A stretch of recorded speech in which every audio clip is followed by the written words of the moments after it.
नमस्ते दोस्तों, स्वागत है आप सबका फिर से मेरे नए ब्लॉग में। तो दोस्तों कैसे सब उम्मीद करते हो सभी अच्छे होंगे। तो दोस्तों सुबह सुबह मैं जा रही हूँ हॉस्पिटल, क्योंकि मेरी जो तबीयत है ना कुछ ज़्यादा ही ख़राब हो चुकी है। बिस्तर में से उठना खड़े होना बहुत ज़्यादा मुश्किल हो चुका है।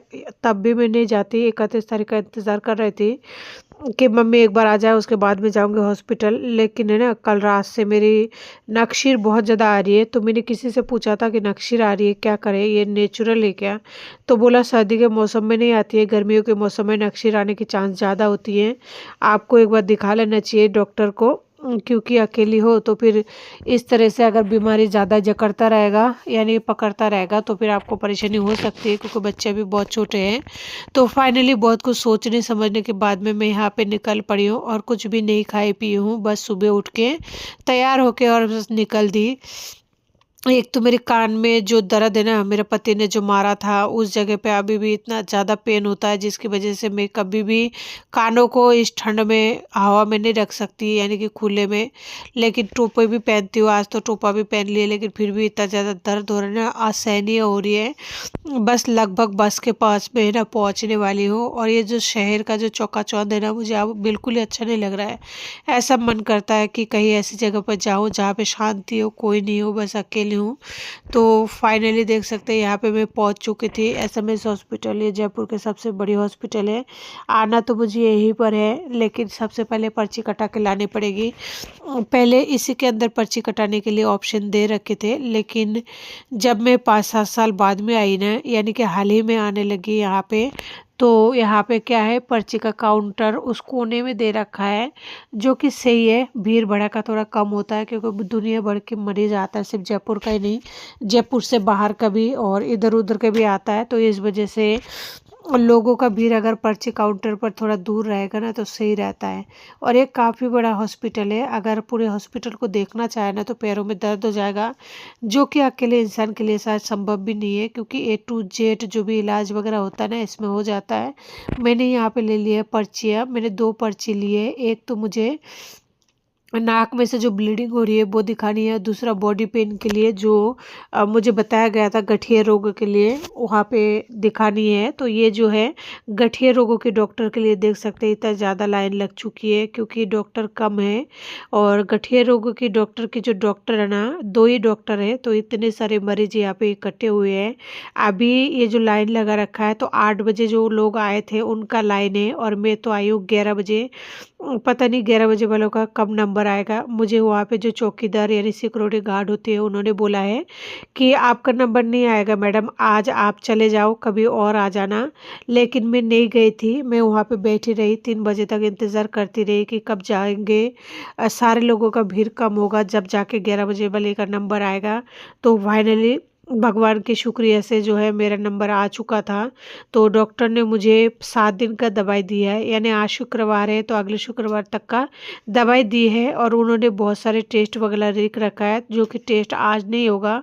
आज इसलिए नहीं होगा, टाइम ख़त्म हो चुका है। अभी टाइम बता दूँ तो 4:30 के लगभग हो रही है, क्योंकि 4 बजे मैं डॉक्टर को दिखा चुकी थी। यानी 10 बजे से लेकर 3 बजे तक डॉक्टर बैठते हैं, लेकिन डॉक्टर देखने के बाद में पर्ची में मोर वगैरह लगानी पड़ती है, तो इसलिए भी थोड़ा सा वेट करना पड़ता है। यानी सारे प्रोसेस को करने में हॉस्पिटल के अंदर ही मुझे 4 बज चुका था, और हॉस्पिटल से जब निकली ना तो देख सकते हैं इतना लंबा चौड़ा, आने में भी आप लोग समझ सकते हैं आधी घंटा तो लग ही जाती है। सुबह से भूखी थी तो मैं सोच रही हूँ सबसे पहले खा लूँ यहाँ पे थोड़ा सा खाना, नहीं तो घर पहुँचते पहुँचते पता नहीं क्या होगा। तो फाइनली ये है कुछ ढाबा टाइप का, तो यहाँ पे मैं बैठ गई थी खाना खाने के लिए। खाने में यहाँ पे है दाल, कढ़ी और आलू छोले की सब्जी। बाहर का खाना बाहर का ही होती है, वो कभी घर का नहीं हो सकता, लेकिन मजबूरी में इंसान को खाना पड़ता है। मेरी खुद कभी इच्छा नहीं होती है। और इन सब्जियों में क्या ही टेस्ट आता है, जो भी लोग बाहर खाते हैं उनको पता होगा कि 50-60 रुपए के थाली में कितना टेस्ट आता है। वो खाना बस ये है कि ज़िंदा रहने के लिए इंसान को खाना पड़ता है। बाकी ऐसा खाना खाने से अच्छा नहीं खाना ही सही है, लेकिन मजबूरी है। लेकिन क्या कह सकते हैं, खाने का तो आप बुराई कर नहीं सकते, तो बस अच्छा ही बना था, जो भी है अच्छा ही है। भगवान के आशीर्वाद से बस 2 वक्त रोटी सब्जी, चाहे दाल रोटी मिले चाहे नमक रोटी मिले, वही बहुत है। तो दोस्तों सब्जी जैसे मैंने यहाँ पे ट्राई किया था ना, कलर देख सकते हैं, ये लोग बहुत ज़्यादा मिर्ची डाल रखे थे, लेकिन क्या कर सकते हैं, भूखे पेट इंसान खाना ही पड़ते हैं। और ये जो पूरा ढाबे टाइप का बना हुआ है ना, पूरी तरह से मैं थी अकेली और जो भी लोग थे वो चाय वगैरह पी रहे थे। यानी इस टाइम खाने वालों की संख्या बहुत ही ज़्यादा कम थे। जो दोपहर का सुबह का टाइम होता है ना, वो सबसे ज़्यादा भीड़ होती है। 4 बजे, साढ़े 4 बजे का टाइम सबसे ज़्यादा कम हो चुकी है भीड़, क्योंकि ये टाइम ना तो डॉक्टर को दिखाने का है ना देखने का है। बस वही मरीज़ रुके हुए हैं जो लोग लेट जा चुके हैं, यानी 11 बजे 12 बजे आए थे ना, वही मरीज़ है, यानी जो लोग 3 बजे तक दिखा चुके हैं वही लोग हैं। तो इसीलिए यहाँ से खा रही हूँ। और यहाँ पे जो हरी मिर्ची फ्राई कर रखे थे वो बिल्कुल पानी में डुबा रखे थे, मतलब एक सिरका वाला पानी आता है ना, उसमें डुबो रखे थे, जो ठीक ठाक लगा। और यहाँ का नज़ारा कुछ इस तरीके है, बस पूरा खाली पड़ा हुआ है और उधर रोटी सब्जी बन रहा था। फाइनली खाना मैंने कंप्लीट कर लिया था, तो मैं सोचा अब जल्दी से घर जाऊँ या फिर मुझे जाना था बैंक। तो फिर मैंने जैसे देखा टाइम, फिर मैंने सोचा कि टाइम तो ख़त्म हो चुका है। 5 बजे कौन सा बैंक खुली है, 4 बजे तक लास्ट खुली रहती है। तो अगर मैं बैंक तक पहुंचूंगी तो 1 घंटा लगेगा यहाँ से बैंक तक पहुंचने में। तो फिर मैंने उस प्लान को जो है कैंसिल कर दिया। अब जा रही हूँ मैं बस स्टैंड की, वहाँ पे बस इंतज़ार कर रही हूँ, भगवान जल्दी से बस आ जाए। और ये जो रास्ता है ना, जाते टाइम बस मिलना बहुत ही ज़्यादा नामुमकिन सा हो जाता है, क्योंकि हॉस्पिटल के आगे बसें रुकती नहीं है और जो स्टैंड है ना उसके लिए बहुत दूर जाना पड़ता है। पैरों में दर्द हो जाएगा। और ये है एसएमएस का दूसरा ब्रांच, यानी रास्ते के उस साइड में बना हुआ है, जो कि यूरोलॉजी का बोलते हैं, यानी गुर्दे का बीमारी का जो है वो ये है। पहले मुझे पता नहीं था, ये बाबू के वजह से पता लगा, यानी सोनू का जब तबीयत खराब हुआ ना तब से पता लगा। देख रही थी इसको और कह रही थी कि भगवान इसमें ज़्यादा दिन मत बुलाओ, बस बच्चे का तबीयत जल्दी से सही कर दो। फाइनली बस मुझे मिल तो चुकी थी, यानी बस मिल तो चुकी है, लेकिन ये जो बस है पूरी तरह से नहीं जाएगी जहाँ पर मैं रहती हूँ।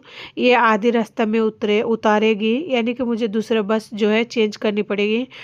देख सकते जयपुर का ट्रैफिक और दिल्ली के ट्रैफिक में कोई अंतर नहीं है।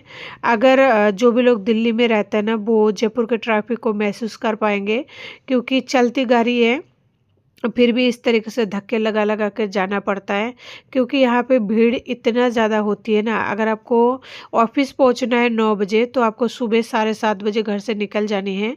अगर आप लेट होंगे ना तो फिर आप ऐसा मान लीजिए पूरा दिन आपका ख़राब होने वाला है। तो दोस्तों फाइनली घर पे आने के बाद मैंने रेस्ट किया, कुछ भी नहीं किया। मेरी तबीयत बहुत ज़्यादा ख़राब है। मैं ये जो हालत है ना इससे लड़कर नहीं थकी हूँ, यानी कि पति के गम से या पति चला गया इस वजह से थकी नहीं हूँ मैं। एक तो बच्चे का तबीयत ठीक नहीं है, उसकी लीवर में सूजन है और पथरी है। उसकी वजह से मेरे दिमाग में इतना ज़्यादा टेंशन है ना, मेरी ना तो नींद आ रही है ना खा पा रही हूँ। और क्या पता क्या वजह है, जो मैं आज 1 डेढ़ साल हो गया बॉडी पेन से जूझ रही हूँ बहुत ज़्यादा। बीच में थोड़ा सा कम हो गया था, कम मतलब कि 95% तक कम हो गया था, ठीक थी। लेकिन ये 4 5 दिन से मुझे वापस से वही वाली प्रॉब्लम हो गई है, जहाँ ना तो मैं उठ पाती हूँ ना बैठ पाती हूँ ना कोई काम कर पा रही हूँ। बहुत ज़्यादा तकलीफ़ों से गुजर रही हूँ, जिसमें रोज़ाना हॉस्पिटल आना जाना पड़ रहा है। और मेरी हालत इस टाइम ऐसी है, मेरा बिल्कुल ही हिम्मत नहीं है कि मैं आप लोगों के साथ में जो भी डॉक्टर के पर्ची या फिर जांच वगैरह के लिए जो लिख के दिया है वो मैं शेयर करूं। तो इस वीडियो को और लंबा भी नहीं करूंगी, क्योंकि मेरा हालत बिल्कुल ही ठीक नहीं है।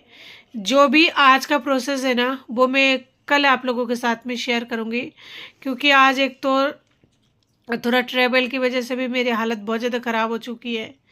बस मेरा दिन इस तरीके से जा रही है, सुबह उठ रही हूँ, खाना बच्चों को किसी भी तरह बना के दे रही हूँ, हॉस्पिटल अगर बरसात नहीं हो रही है तो जा रही हूँ, दिखा रही हूँ।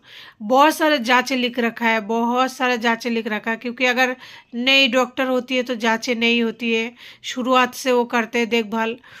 तो नहीं तो जांचें होंगे कल, अब जांच के लिए मुझे कल फिर से जाना पड़ेगा।